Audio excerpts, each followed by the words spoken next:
Welcome to day 10. Today's exercise is to find an object that you can break. An egg, a drinking glass, a pencil, anything. In a safe place, break the object of your choice and be especially careful if it is glass or something sharp.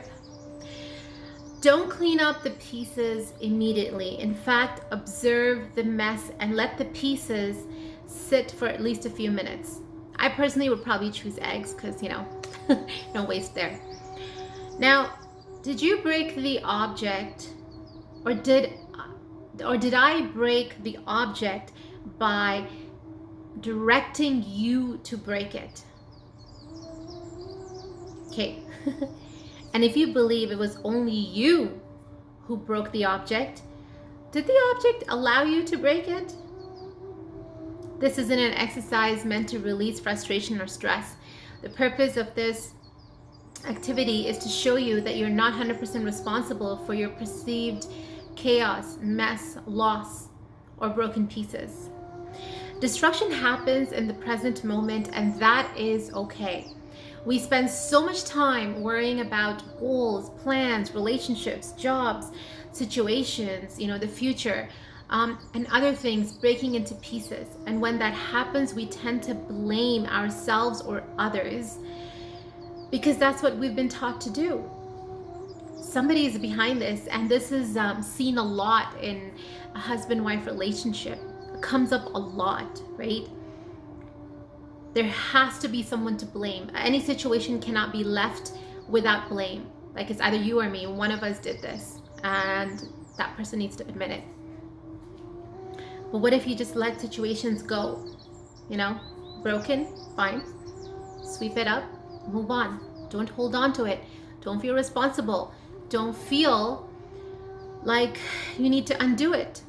And don't feel that undoing it is actually going to make you feel better. Because there's no undoing in broken pieces.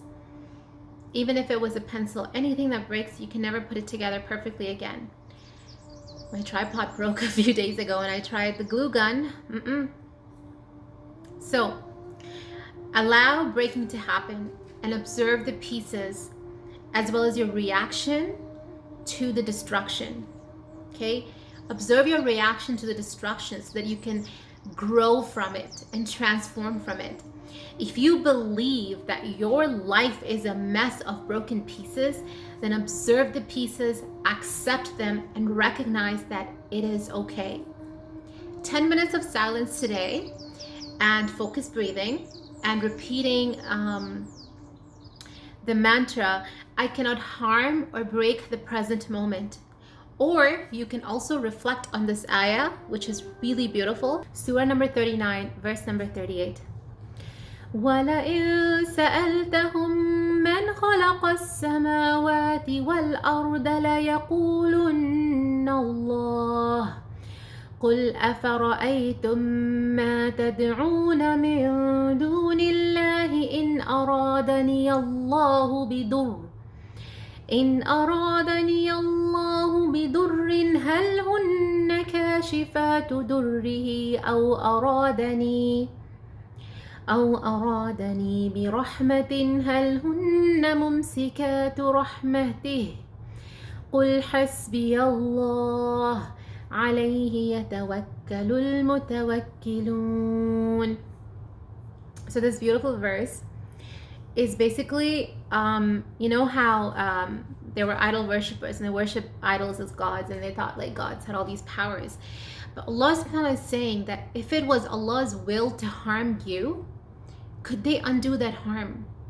Or if He willed mercy for you, could they withhold His mercy? Right? And say Hasbi Allah, right? So you can use this in your 10 minutes of sitting in silence. It's beautiful. Hasbi Allah, that Allah alone is enough for me.